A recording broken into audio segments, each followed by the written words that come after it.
Hello everyone, my name is Dee Michelle and I'm an academic at the University of Adelaide on Kaurna land in South Australia. I'm also a former foster child. At the age of 3, I was charged with being neglected, committed to a children's home and then delivered to a foster home where I stayed for 15 years. As a state kid, I had a series of daddies, Sir Thomas Playford, Frank Walsh, Steele Hall and Don Dunstan. Today is the 1st of April 2022 and the first day of Care Experience History Month, and I'm here to tell you something about that.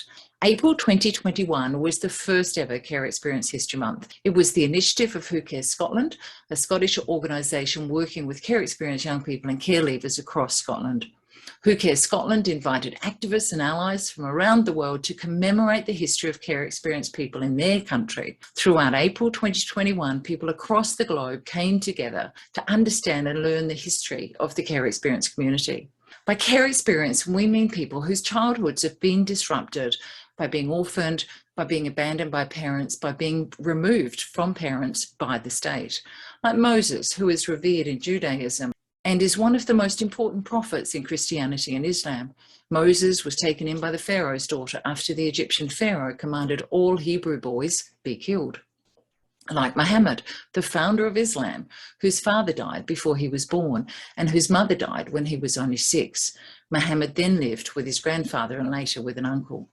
In Australia, we often think of care experienced people in different terms, such as stolen generation, former child migrants, forgotten Australians, care leavers, state kids, people who've been in out-of-home care. The beginnings of a formal care system in Australia are found in the early period of Australian settlement.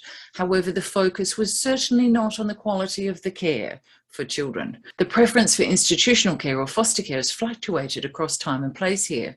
Between 1850 and 1890, most children were placed into institutional care, children's homes and orphanages. Between 1870 and World War I, however, foster care emerged as the preferred mode of care for the majority of children under government guardianship.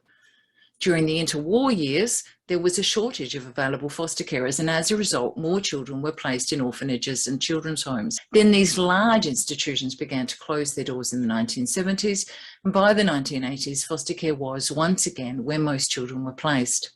While non-Indigenous children were mostly fostered, many Indigenous children were institutionalised. First Nations children have been forcibly removed from their families and communities since colonisation, and Aboriginal and Torres Strait Islander children are still overrepresented in the formal care system compared to non-Indigenous children.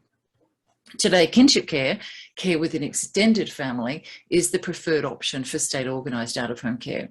Largely invisible were the many children who are cared for by extended family, especially grandparents, but without state intervention. And this is what we call informal kinship care. And this is an important but often overlooked care experience. Care experienced people have been present in societies all over the world since the earliest known civilizations. Join us during April 22 as we celebrate internationally prominent care experienced people who have inspired us. People like Sir Isaac Newton, Jean-Jacques Rousseau, and Nelson Mandela. And then there are those who have entertained us like Marilyn Monroe, Brian Cox and Oprah. Even those who have annoyed us like Douglas Jardine, the infamous advocate of Bodyline during the 1932 to 33 Ashes test.